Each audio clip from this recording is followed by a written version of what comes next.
Bien, Madame la préfète, Mesdames les rectrices, j'ai du plaisir à commencer en disant ça, une préfète, des rectrices. Je vous salue, moi aussi, Madame la préfète, puisque ce sont vos derniers jours dans votre fonction. Une préfète qui va être remplacée par une préfète, deux rectrices qui ont remplacé deux rectrices. C'est intéressant de le souligner, ça montre que l'État évolue bien aussi. Mesdames et Messieurs les parlementaires, Monsieur le vice-président du Conseil régional Occitanie-Pyrénées-Atlantiques, Madame la vice-présidente du Conseil régional Grand Est, Monsieur le président du Conseil départemental, Monsieur le maire, Monsieur le président de la communauté des communes, Mesdames et Messieurs les représentants de l'Éducation nationale et des services de l'État, Monsieur le Président, cher Éric Fourcault, Mesdames et Messieurs les professeurs, je veux d'abord vous afficher à toutes et à tous un très grand respect. Un respect d'abord pour les élus qui viennent de parler, parce que ce que vous avez dit est extrêmement important. En vous écoutant, je me disais qu'il faudrait que je fasse deux discours, un discours de réponse à tout ce que vous avez dit, et puis un discours sur le numérique pour l'éducation. Mais je vais quand même en dire quelques mots. Du respect pour le travail accompli ici, puisque j'ai l'occasion de le voir ce matin en voyant tout le travail qui est fait en matière d'éducation populaire, et en l'occurrence en activité de plein air pendant les vacances, mais aussi ici le travail fait pour le numérique éducatif, et puis le travail fait pour avoir incubé Ludovia d'une certaine façon et faire que ce soit cet immense succès sur lequel je vais évidemment revenir. Et puis un respect pour vous toutes et vous tous, parce que à chaque fois que je suis devant des assemblées de personnes, et notamment de professeurs ou de personnel de l'éducation ou d'acteurs de l'éducation publique, privée et autres, qui, en plein mois d'août, se mobilisent avec énergie, dynamisme, simplement parce que vous êtes tous mobilisés par les grands enjeux éducatifs, évidemment, ça inspire d'abord et avant tout du respect, puis ça inspire évidemment du dynamisme, c'est-à-dire que le souffle qui existe ici à Ludovia est un souffle qui doit être contagieux, contaminant pour l'ensemble du système éducatif, puisque nous devons sentir tout simplement cette volonté d'innover, cette volonté de donner de la vitalité. Et de ce point de vue-là, je voudrais commencer en disant qu'il y a bien deux choses qu'on ne doit jamais opposer et qui prennent des figures différentes, et que je n'oppose jamais, mais qu'au contraire j'articule en permanence autant que je le peux. C'est ce qu'on pourrait appeler la tradition et la modernité. Ce qu'on pourrait appeler aussi la ruralité et le numérique, ce qu'on pourrait appeler les savoirs fondamentaux et les grands enjeux de l'éducation numérique. Et je pourrais ainsi continuer des couples de ce type. Je dis bien des couples et non pas des duos antagonistes. Parce que ce que nous voyons au travers d'une manifestation comme Ludovia, c'est que nous avons besoin, ici, en Ariège, en France, sans arrêt, d'articuler les grands enjeux permanents, éternels de l'éducation, avec les enjeux de vitalisation de cette éducation, au travers notamment de l'innovation. Vous le savez, j'insiste en permanence sur l'importance des savoirs fondamentaux. Nous avons besoin d'avoir des élèves qui sachent lire, écrire, compter, respecter autrui en sortant de l'école primaire, des élèves qui ont besoin d'avoir une solide culture générale, des élèves qui ont besoin d'être en contact avec la nature, avec le réel, avec le concret. Eh bien, je n'oppose pas les grands enjeux du numérique à cet impératif-là, mais au contraire, je considère que le numérique est au service de ces impératifs-là, et nous ne devons donc pas opposer les deux, mais au contraire les articuler. Et si dans le débat public, nous réussissons à montrer que nous dépassons parfois des visions manichéennes des enjeux éducatifs, alors nous ferons un énorme progrès, et Ludovia peut y contribuer très fortement.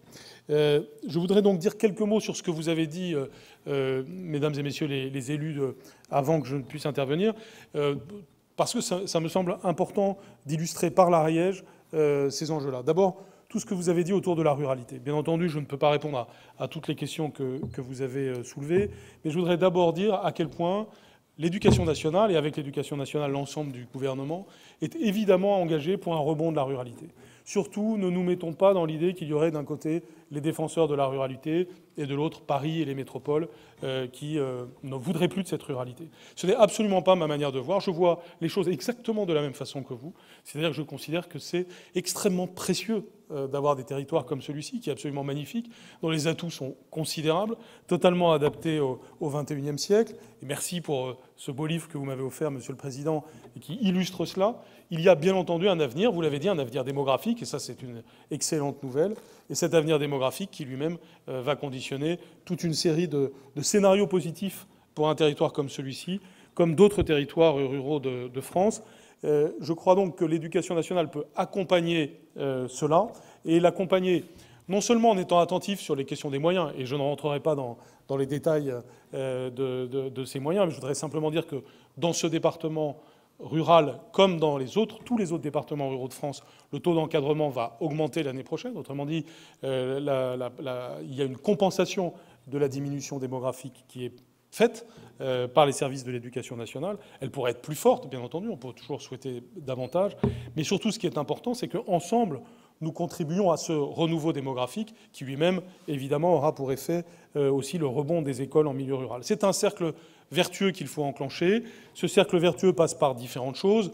Là encore, je ne rentrerai pas dans tous les détails, mais on va retrouver le numérique, bien entendu. C'est le renouveau, par exemple, des internats en milieu rural. J'en parlerai dans peu de temps. C'est l'évolution de notre méthodologie sur les moyens que nous donnons à la ruralité. Je pense à tout le travail qui est fait par le sénateur Durand, que je salue aussi, et avec qui nous sommes en convergence en permanence pour qu'il y ait des contrats de ruralité, comme c'est le cas ici, qui nous permettent d'accompagner dans une vision pluriannuelle. Parce que là aussi, ce que nous voulons, c'est sortir d'un schéma à la fois trop court-termiste et trop manichéen, qui consisterait chaque année à rejouer le psychodrame des fermetures de classes et des fermetures d'écoles. Nous devons avoir une vision à long terme des territoires et contribuer à attirer les familles par des politiques sur les écoles et les collèges en particulier qui créent cette attractivité. J'ai cité l'exemple des internats, mais évidemment l'autre exemple majeur, et nous en parlons souvent avec le président de la commission éducation de l'Assemblée nationale, Bruno Studer, que je remercie de m'avoir accompagné aujourd'hui dans toute cette journée dans l'Ariège et à Ludovia, qui justement consacre beaucoup de temps à la question du numérique et qui remettra un rapport à la fin du mois de septembre au titre de la commission sur ces enjeux-là. Eh bien, la question du numérique est évidemment la question clé pour le renouveau rural aussi. Vous le savez bien, les élus le savent, vous toutes et vous tous, vous le savez, vous y travaillez, vous y avez fait référence. Mais il est évident que si on veut du renouveau rural, il faut le très haut débit partout. Et il faut aussi des écoles qui fassent envie, des écoles qui soient marquées par l'innovation et qui, en milieu rural, soient encore plus attractives qu'en milieu urbain.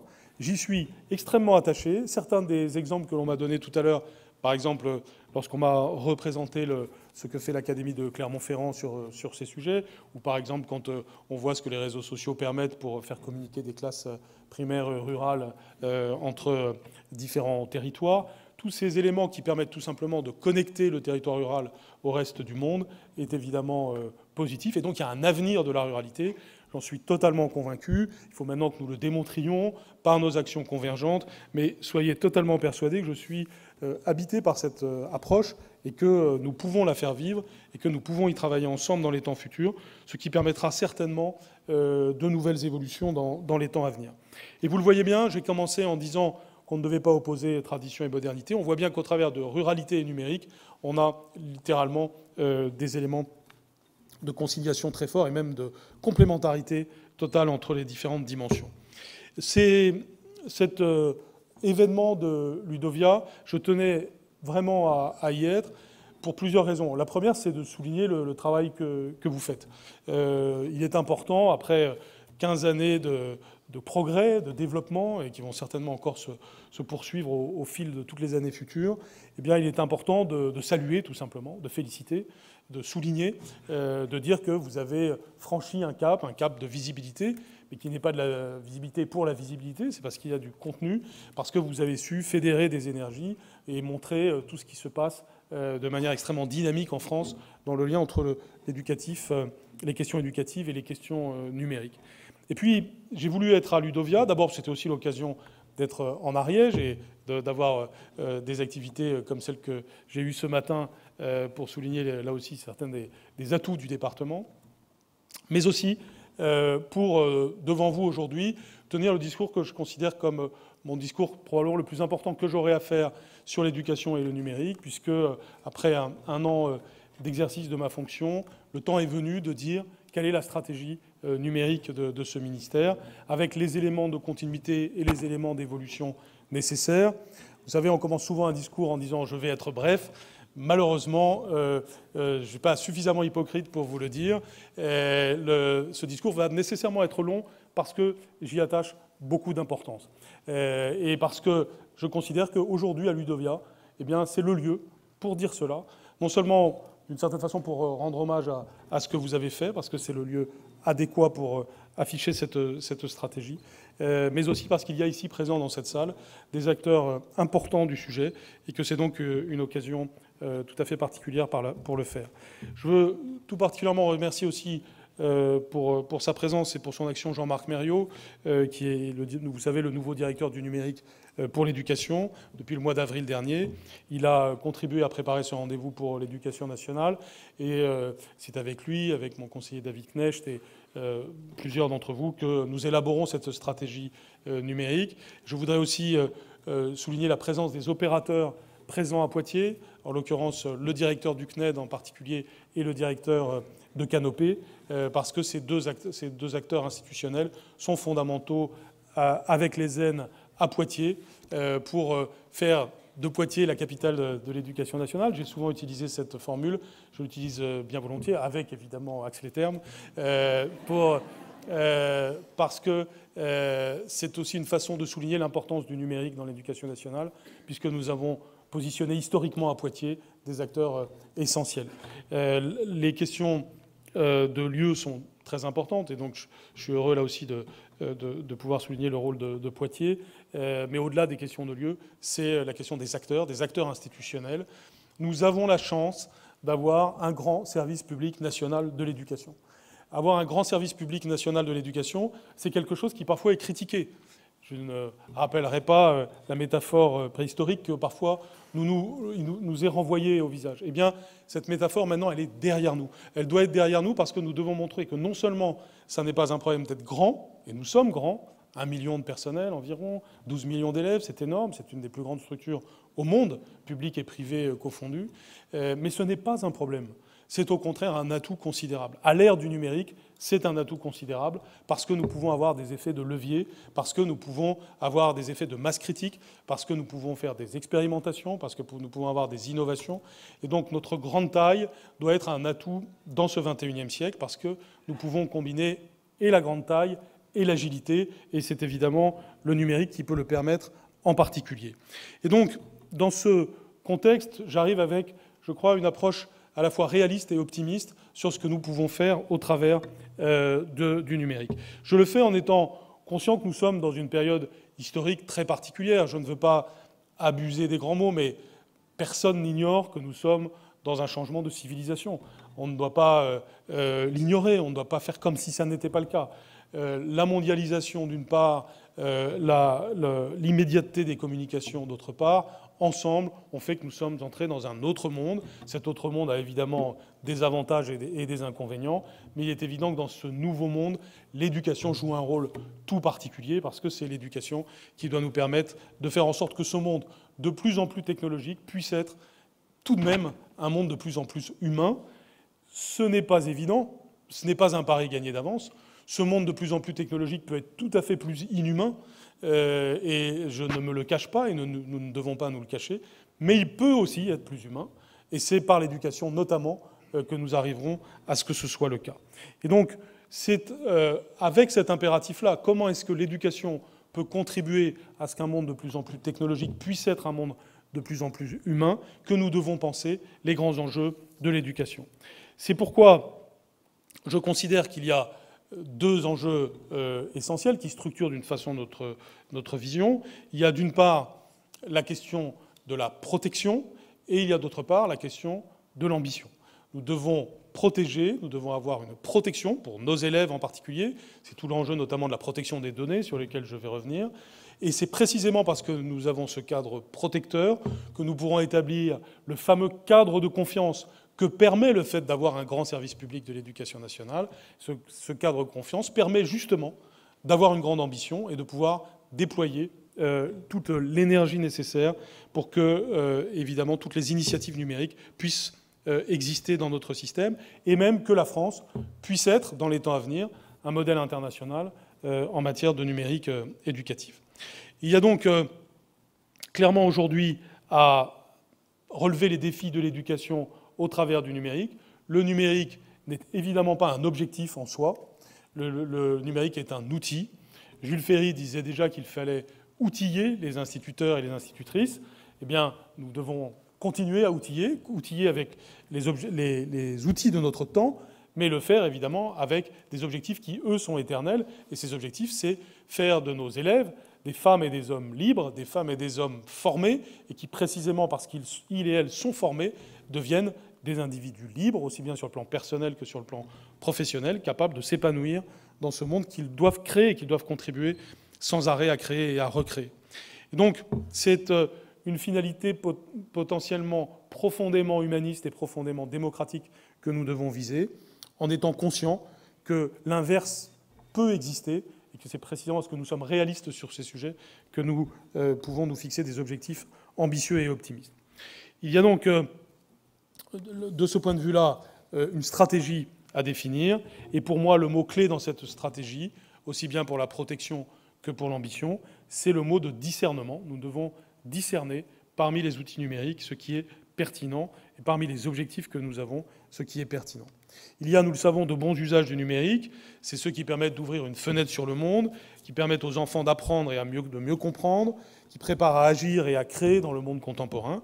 Et puis il y a des mauvais usages du numérique. C'est ceux qui éloignent l'enfant du réel et des choses concrètes, qui détournent les enfants des autres, qui peuvent les rendre même asociaux, et puis ceux qui les rendent addictifs, qui nourrissent la surexposition, parfois même à des contenus nocifs. On peut penser à la violence et à la pornographie en particulier. Et donc, conscients de ces bons aspects et de ces mauvais aspects, nous devons trouver le nouveau cadre vertueux qui nous permettra de créer cette confiance nécessaire, d'où l'expression « école de la confiance » que j'utilise en permanence et qui vaut tout particulièrement lorsqu'on réfléchit sur les enjeux du numérique. S'agissant de la protection, nous en avons une illustration récente avec l'adoption de la loi interdisant le téléphone portable à l'école et au collège, qui sera, vous le savez, effective à cette rentrée. Il est important que, dès leur plus jeune âge, les enfants aient un usage raisonné et distancié avec les écrans, qui ne doivent pas prendre le pouvoir et devenir aliénants.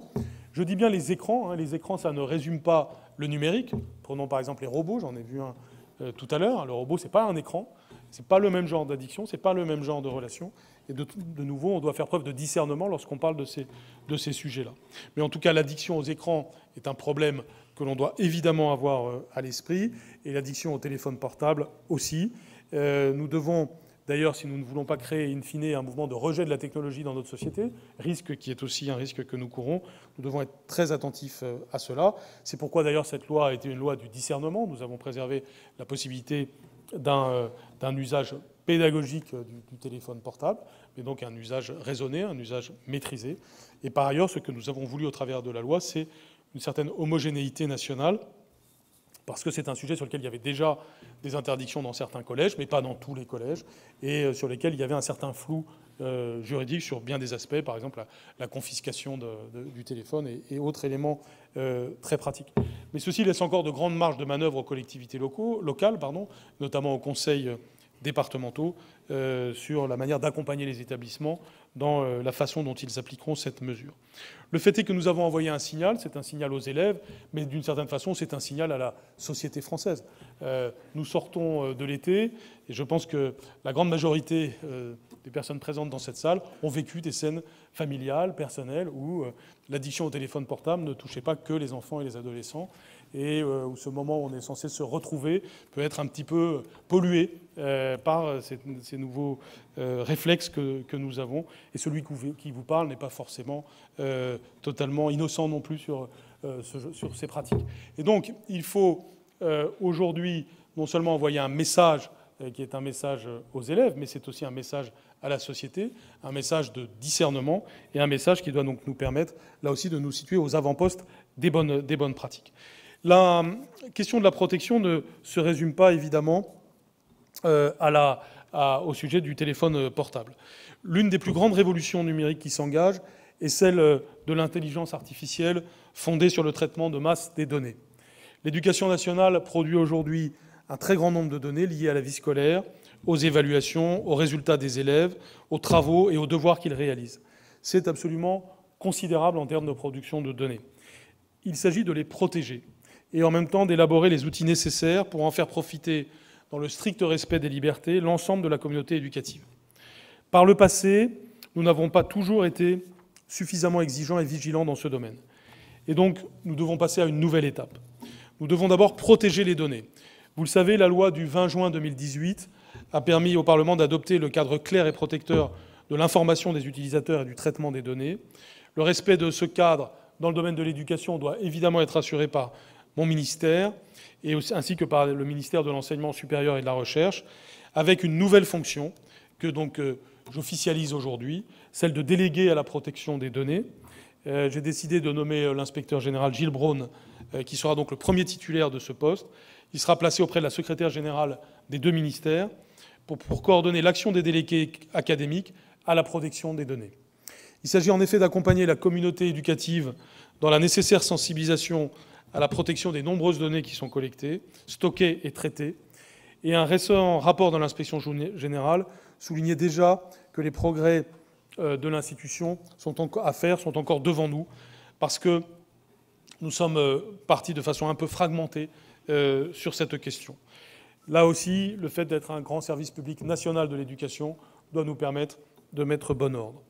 Par ailleurs, au regard du caractère extrêmement personnel et spécifique des données que nous traitons, j'ai demandé que soit au surplus rédigé un code de conduite propre à l'éducation nationale, qui sera soumis avant la fin de l'année à la CNIL. Enfin, il y aura un comité d'éthique et d'expertise en matière de données numériques, composé d'experts reconnus, qui sera créé et placé auprès de moi pour m'éclairer sur les différents projets que nous avons en matière d'utilisation des données.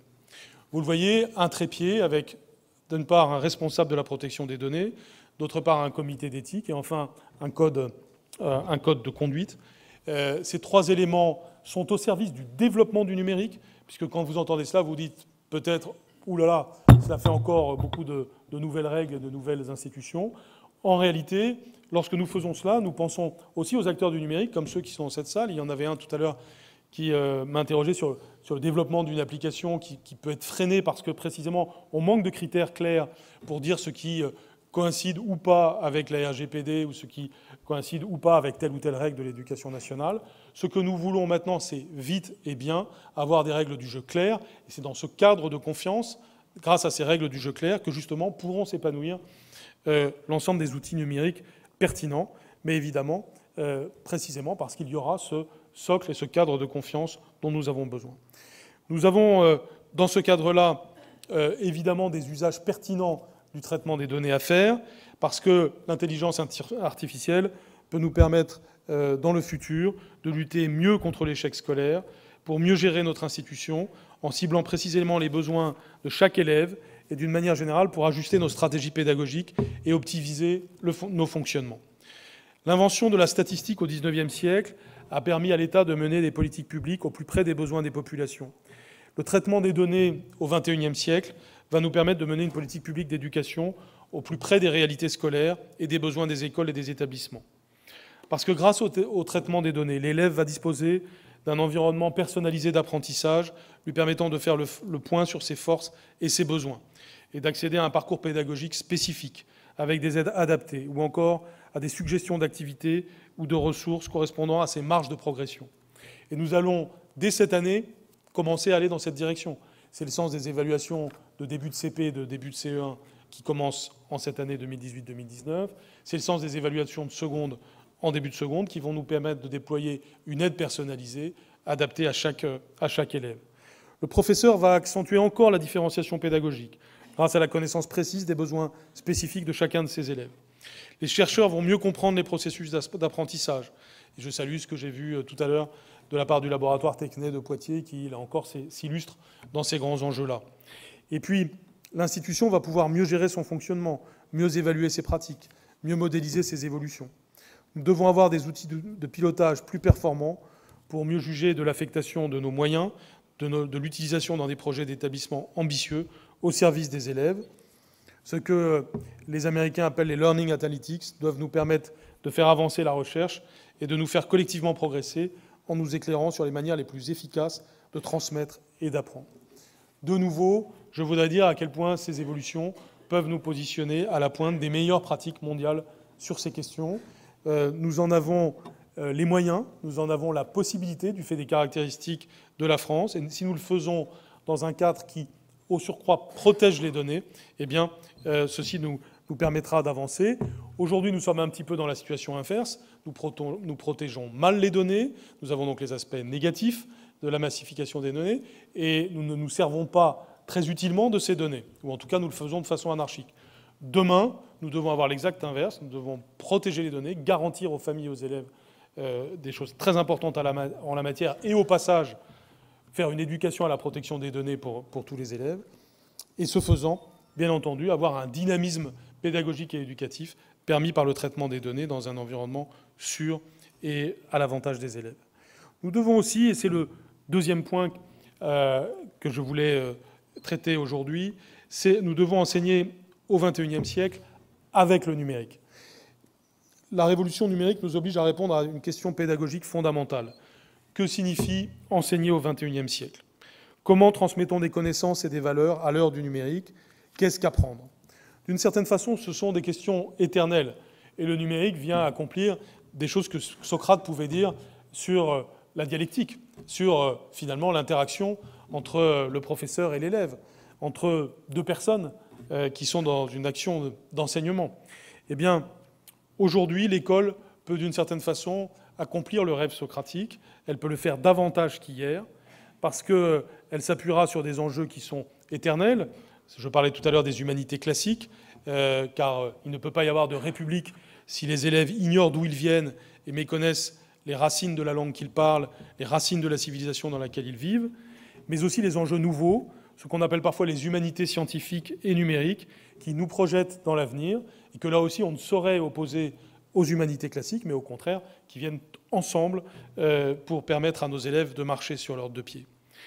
Une politique d'éducation progressiste consiste à mieux transmettre les humanités classiques grâce aux humanités scientifiques et numériques qui s'en trouvent renforcées à leur tour.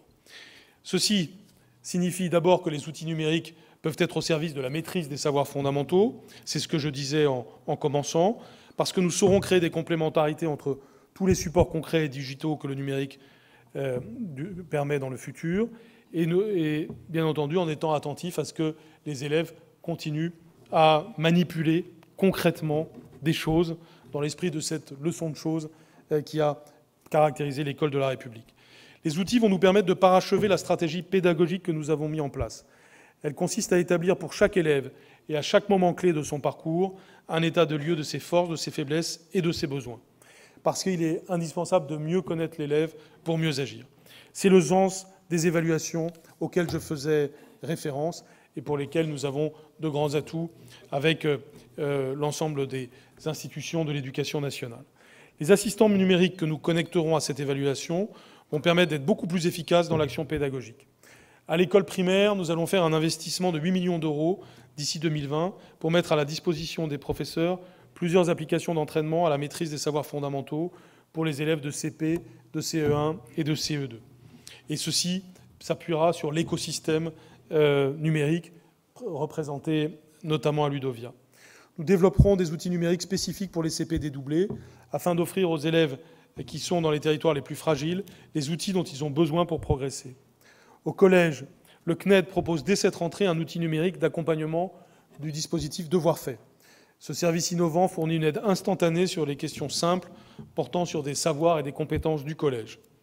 Et au lycée, le test de positionnement que j'évoquais en début de classe de seconde va s'accompagner d'un outil numérique pour que les élèves puissent s'améliorer, notamment en français et en mathématiques, dès cette année.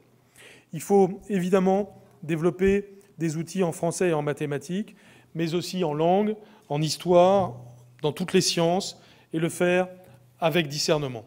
C'est un moyen efficace pour les élèves de s'auto-évaluer, de progresser en autonomie, notamment dans les périodes de révision des examens, que ce soit le brevet ou le baccalauréat.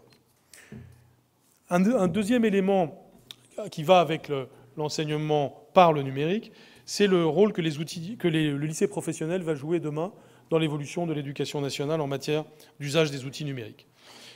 Vous le savez, j'ai fait du lycée professionnel une de mes principales priorités. Et pour tout dire, la deuxième. La première, c'est l'école primaire, avec l'enjeu des savoirs fondamentaux. La deuxième, c'est l'enseignement professionnel et la capacité de l'enseignement professionnel à être totalement attractif et à mener à un très bel avenir tous les élèves qui le choisiront, non pas parce qu'ils se trouvent là par hasard, mais parce que, véritablement, ils ont eu envie d'aller dans un lycée professionnel.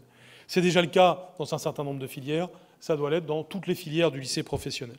Je ne vais pas revenir sur l'ensemble des enjeux d'évolution du lycée professionnel, mais j'ai été très attentifs à une expérimentation qui est encore en cours, l'expérimentation Profane, qui nous montre bien que l'on peut positionner les lycées professionnels, il y en a environ 111 qui sont concernés aujourd'hui, qu'on peut donc les positionner aux avant-postes de cette révolution numérique. Car c'est probablement le lycée professionnel qui se prête le plus à cette prise en compte des enjeux du numérique. On a des élèves à la fin du collège qui peuvent être extrêmement intéressés, quel que soit leur niveau scolaire, bon, moyen, faible, par le fait que le lycée professionnel leur offre à la fois des méthodologies et des contenus numériques pour leur développement personnel et professionnel. Et cette évolution du lycée professionnel, qui évidemment va se faire en osmose avec les régions, qui suppose des projets partagés avec les régions, eh bien cette évolution du lycée professionnel doit être caractérisée notamment par les deux grands enjeux que sont la révolution numérique et la transition écologique.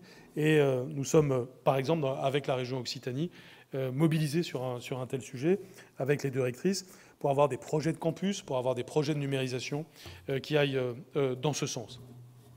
Nous allons donc faire évoluer le lycée professionnel pour que l'ensemble de ces référentiels prennent en compte la transformation numérique de tous les métiers. Et en outre, en partenariat avec le monde industriel, nous créerons la plateforme Étincelle, qui permet aux lycéens d'être immergés dans des situations industrielles authentiques. Elles utiliseront toutes les potentialités du numérique et s'appuieront sur les réalités industrielles d'aujourd'hui. Le numérique doit être aussi au service de l'école inclusive. C'est un point majeur. Je l'ai vu d'ailleurs là aussi dans l'un des ateliers que l'on m'a fait visiter tout à l'heure. Nous le savons, les élèves en situation de handicap peuvent particulièrement bénéficier du numérique. J'ai vu qu'il y avait un travail fait sur la dyslexie, c'est un point très important, mais ça peut être aussi d'autres types de handicaps. On sait que par exemple certains robots peuvent être très pertinents pour la socialisation des élèves autistes. Je ne citerai pas tous les exemples, mais ils sont nombreux, qui nous montrent que l'école inclusive peut progresser considérablement grâce au numérique, et bien entendu aussi pour la formation des professeurs en la matière, qui est un des grands enjeux des temps à venir. Et c'est une rentrée pour laquelle nous sommes particulièrement attentifs à l'accueil des élèves en situation de handicap.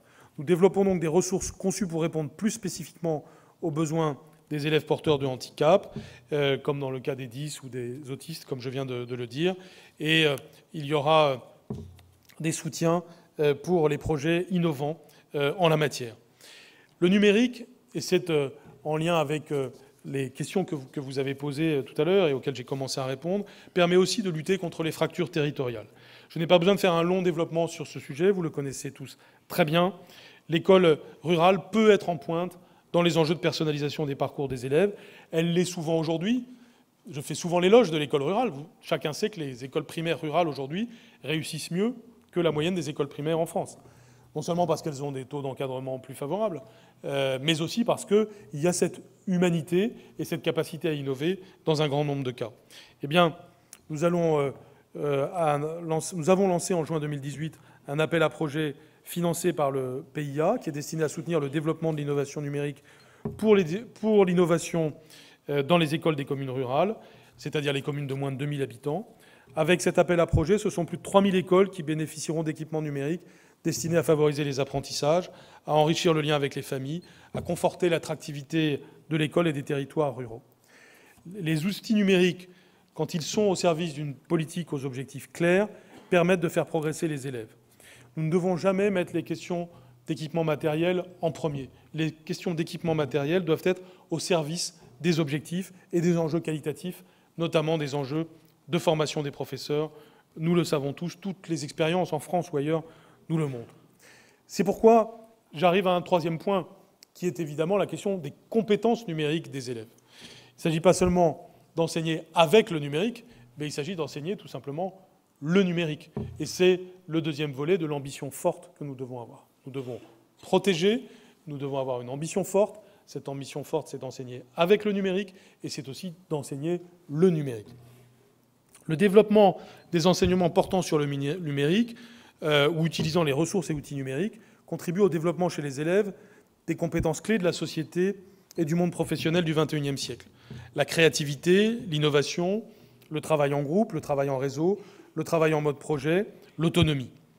Nous devons donc renforcer l'enseignement de l'informatique à l'école. C'est une évidence, et l'éducation nationale a pris ce tournant depuis un certain nombre d'années. Mais nous allons franchir une nouvelle étape. L'enseignement du numérique et de l'informatique proprement dit sera donc renforcé, avec l'initiation au codage systématisé dans le premier degré. Et là aussi, l'un des ateliers que j'ai vus était consacré à cela. L'enseignement des grands principes de l'informatique et de l'apprentissage du codage au collège.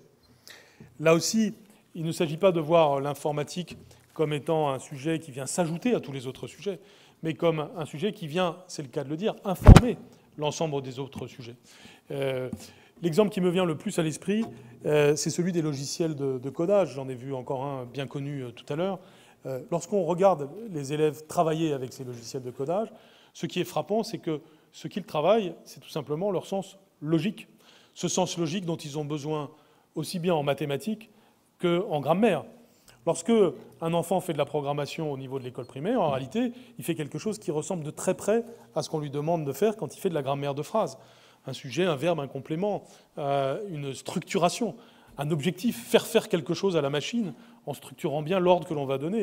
Et si on ne réussit pas à bien organiser les ordres, eh bien la machine ne fera pas ce que l'on veut. C'est la même chose avec une phrase. Si on ne structure pas bien sa phrase, on n'aura pas la performance que l'on veut avoir en disant quelque chose à quelqu'un. Eh bien, les enfants doivent saisir cela implicitement et explicitement grâce à ce lien que nous faisons entre le codage et les autres savoirs fondamentaux. Donc le codage est en quelque sorte la nouvelle grammaire de notre temps, non pas à la place d'eux, mais en support d'eux. Les nouveaux enseignements dans le cadre de la réforme du baccalauréat et du lycée sont une des plus importantes illustrations de ce point. Puisque, vous le savez, à la rentrée 2019, en classe de seconde, il y aura un enseignement obligatoire commun de sciences numériques et technologies. Ce sera un enseignement d'1h30 par semaine. Cet enseignement constitue à la fois une introduction à l'informatique en tant que science et un questionnement sur la place du numérique dans la société. En classe de première et de terminale, tous les élèves bénéficieront d'un enseignement scientifique qui inclura les enjeux du numérique. C'est évidemment très important. Au moins aussi important est la création d'une nouvelle discipline. C'est une première dans notre pays et c'est même une première à un niveau mondial, puisqu'il va y avoir la création d'une spécialité numérique et sciences informatiques au lycée. Cela pourra être choisi par tous les élèves de la voie générale, à raison de 4 heures en première, puis de 6 heures en terminale. Et très prochainement, le Conseil supérieur des programmes proposera les contenus de cette nouvelle spécialité. C'est évidemment une révolution importante dans l'organisation de notre lycée, et c'est une des illustrations que l'on peut donner de l'impact de la réforme du baccalauréat et du lycée. Demain, vous pourrez avoir un élève qui aura choisi cette spécialité, sciences informatiques au pluriel, avec par exemple art et littérature. Et lorsque vous croisez les deux, vous avez des métiers, des compétences. Cette modularité, cette possibilité de croiser des disciplines devient beaucoup plus forte que ce n'est le cas aujourd'hui avec les séries, qui se présentent davantage comme des couloirs que comme de véritables choix pour les élèves. Le rôle du numérique dans le nouveau lycée, que ce soit le lycée général, le lycée technologique ou le lycée professionnel, est donc essentiel. Et à titre d'illustration, eh bien, nous aurons des campus du numérique dans les temps à venir, dans le cadre de partenariats avec les régions qui souhaiteront aller dans ce sens. Nous devons donc, là aussi, montrer que les compétences concernent l'ensemble des dimensions de la révolution numérique. Bien entendu, le temps me manque pour rentrer dans l'ensemble de ces révolutions. Mais n'oublions pas que lorsque nous disons la révolution numérique, nous devrions dire en fait les révolutions numériques. C'est parce qu'il y a toute une série de changements qui sont intervenus ces dernières années, et de nouveaux changements vont venir. Qui parlait de blockchain il y a encore 5 ou 7 ans? Aujourd'hui, la blockchain doit être prise en compte par tous les responsables de l'éducation dans son impact sur nos pratiques. La robotique a pris une dimension nouvelle. La 3D est en soi une révolution pédagogique avec de nouveaux outils, avec ses forces et ses faiblesses. Les réseaux sociaux, bien entendu, là aussi, correspondent à la réalité de nos élèves, pour le meilleur et pour le pire. Et j'ai vu tout à l'heure, avec certains usages de Twitter, le meilleur, évidemment, ce qu'on peut faire de bien pour que Twitter soit au service du savoir fondamental, qui est celui de savoir bien écrire. Eh bien, ces différents éléments doivent nous permettre de donner plus de compétences concrètes à nos élèves. J'ai toujours un peu de doute quand on parle de génération X, de génération Y ou de génération Z, et qu'on veut signifier par là qu'il y a des natifs digitaux, comme on dit, qui, en quelque sorte, seraient par naissance capables de tout comprendre au monde numérique. Je pense que c'est un faux semblant, et que c'est même un faux semblant dangereux. Parce que la réalité que nous voyons, c'est qu'on a souvent des enfants et des adolescents qui ont des usages très superficiels du numérique et qui en ignorent beaucoup des éléments et qui, par exemple, ne savent pas coder. Et donc, nous devons aller très au-delà de cette superficialité, qui d'ailleurs, lorsqu'elle est de la superficialité, est synonyme souvent de mauvais usage du numérique, pour aller vers les usages que l'on pourrait qualifier de profonds du numérique, aussi bien sur le temps scolaire que hors temps scolaire. Et de ce point de vue-là, là aussi, les nouveaux contextes créés en cette rentrée doivent être favorables à cette articulation, puisque le plan mercredi doit permettre aussi d'avoir des activités dans le cadre naturel, dans le cadre sportif, dans le cadre culturel et dans le cadre numérique. Je sais que des collectivités territoriales sont prêtes à s'engager sur ce point. Nous devons donc aussi évaluer les compétences numériques des élèves. C'est pourquoi nous mettrons à la disposition des professeurs et des élèves la plateforme PIX, qui permet aux élèves de fin de troisième et de lycée de tester régulièrement leurs compétences numériques grâce à une série d'exercices qui s'adaptent à leur niveau de maîtrise. Ainsi, au cours de l'année scolaire 2018-2019, les élèves des collèges et des lycées volontaires pourront bénéficier d'une certification PIX. Cette certification sera généralisée à la rentrée 2019. Enfin, et cela couronne en quelque sorte l'ensemble, mais c'est aussi à la base de l'ensemble, nous devons développer la formation des professeurs. Vous le savez, cette année 2018-2019 sera caractérisée par une réforme de la formation des professeurs. J'aurai l'occasion d'y revenir. Nous en parlons souvent avec plusieurs d'entre vous parce que nous sommes conscients des enjeux. C'est le facteur d'évolution positive d'un système éducatif.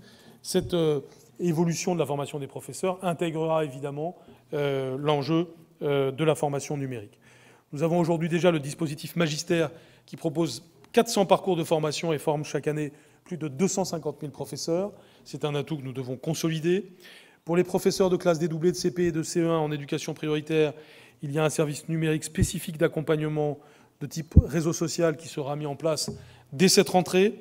Il sera fait à titre expérimental, mais il sera significatif de notre capacité à avoir un appui numérique ciblé aux professeurs en fonction de leur domaine d'action. Il y a tout ce que j'ai dit précédemment sur l'école inclusive, qui suppose là aussi de la formation, souvent en lien avec les enjeux numériques.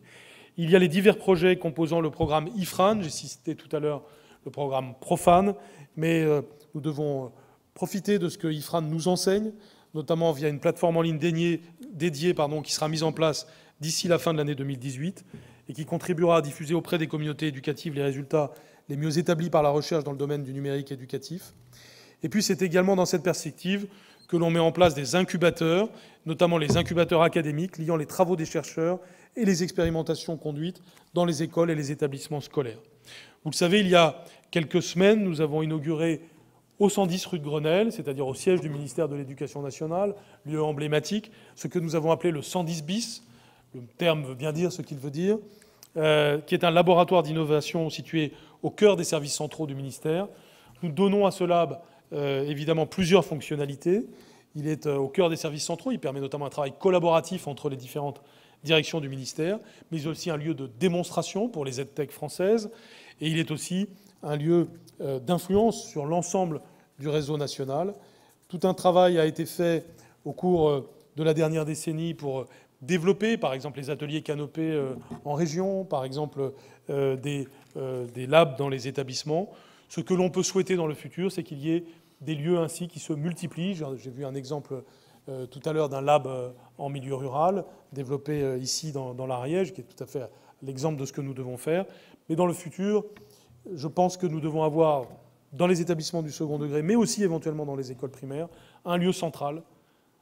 Ce lieu central qui a toujours existé dans toutes les institutions de savoir, que classiquement on appelle une bibliothèque, et dont nous avons plus que jamais besoin, c'est-à-dire un lieu avec des livres en papier, des livres où on peut être au calme, des livres où on peut être concentré, articulé avec un autre lieu qui le jouxte, qui n'est pas en opposition au premier poumon, mais qui est au contraire le deuxième poumon, un lieu peut-être un peu plus bruyant, un lieu plus collectif, un lieu plus numérique, un lieu de créativité en particulier, où les élèves se sentent bien aussi dans le premier lieu. Et dans les deux cas, un endroit central dont les professeurs se sentent responsables, un endroit où on se retrouve, un endroit pour lequel il y a en quelque sorte l'incarnation de la politique numérique de l'établissement, avec une évolution du métier de documentaliste dans les établissements pour être au service d'un tel lieu. Ce que je dis n'est pas une utopie, ça existe déjà. Ça n'existe pas souvent sur un plan physique, et c'est un enjeu de travail entre les collectivités et nous, notamment pour les futurs projets de construction, pour que ce soit au sens strict un lieu central. Mais ça existe, et chaque fois que ça existe, tout le monde s'en félicite. Cela doit devenir en quelque sorte naturel. C'est la bibliothèque du XXIe siècle, quelque chose qui n'a pas écrasé la bibliothèque du passé, mais qui au contraire renouvelle ce qu'est une bibliothèque. À la rentrée, le dispositif de la mallette des parents sera aussi l'occasion d'entrer dans l'ensemble de ces thématiques avec les parents, pour être dans une logique de coéducation sur les enjeux du numérique avec les parents. Nous savons que là aussi, il y a énormément à dire et à faire. Et enfin, et je conclurai par là, nous voulons, au travers de l'ensemble de ces actions, créer un environnement favorable au développement du numérique éducatif en France.